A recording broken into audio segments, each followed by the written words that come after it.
Taking a look at USTC, we can see that USTC is still inside of a major downtrend. So as long as we're inside of this downtrend, there is no reason to assume that the price is actually bullish.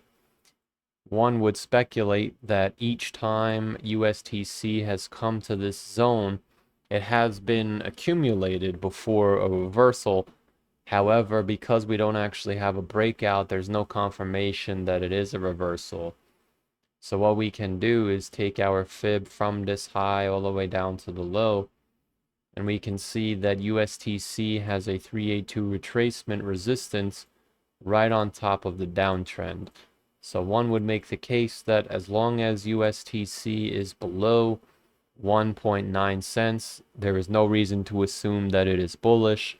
However, getting over basically 2 cents, that would confirm a larger rally up to the 618 retracement at 3.4 cents.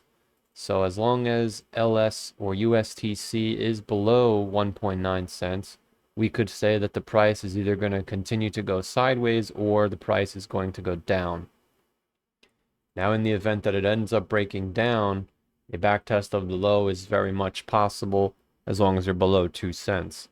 On the flip side, if and when it does finally get over 2 cents, a rally up to about 3.3 cents and potentially all the way up to 4.8 cents would be in play, at which point we would actually have to zoom out, and we can see that taking out the 618 will send you to the high at 78 and potentially a new high at 14, 20, and potentially 30 cents.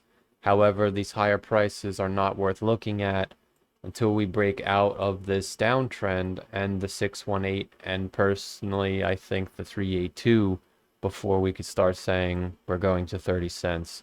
So as long as we're below 19, it is considered bearish, and we can say that it is bearish until it breaks over the 382, in my opinion.